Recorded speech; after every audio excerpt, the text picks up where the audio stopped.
आगामी लोकसभा निवडणुकीत कोणाचं पारडं जड होणार? आगामी लोकसभा निवडणुकीच्या पार्श्वभूमीवर सी वोटरने एक सर्वे केला आहे। या सर्वेतून एनडीए आघाडीचे सरकार स्थापन होईल असा अंदाज वर्तवण्यात आलेला आहे। नुकताच झालेल्या 5 राज्यांच्या निवडणुकीत भाजपने दणदणीत विजय मिळवला आहे। सर्वेक्षणात इंडिया आघाडी आणि एनडीए आघाडीला मिळणाऱ्या अंदाजे जागांची आकडेवारी समोर आली आहे।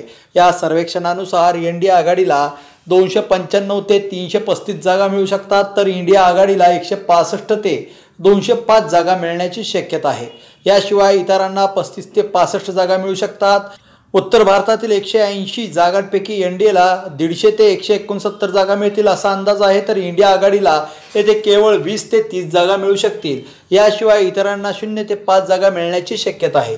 दक्षिण भारतातील 132 जागांपैकी एनडीएला केवळ 20 ते 30 जागा मिळतील असा अंदाज व्यक्त करण्यात आलेला आहे। इंडिया आघाडीला 70 ते 80 जागा मिळतील असा अंदाज आहे, तर इतरांना 25 ते 35 जागा मिळतील असा अंदाज आहे।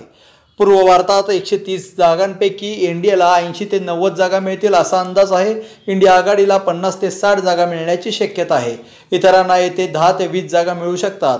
पश्चिम भारतात लोकसभेच्या 78 जागांपैकी एनडीएला 45 ते 55 जागा मिळतील। इंडिया आघाडीला 70 ते 80 जागा मिळू शकतात, तर इतरांना 0 ते 5 जागा मिळतील असं सर्वेक्षणातून समोर आलं आहे।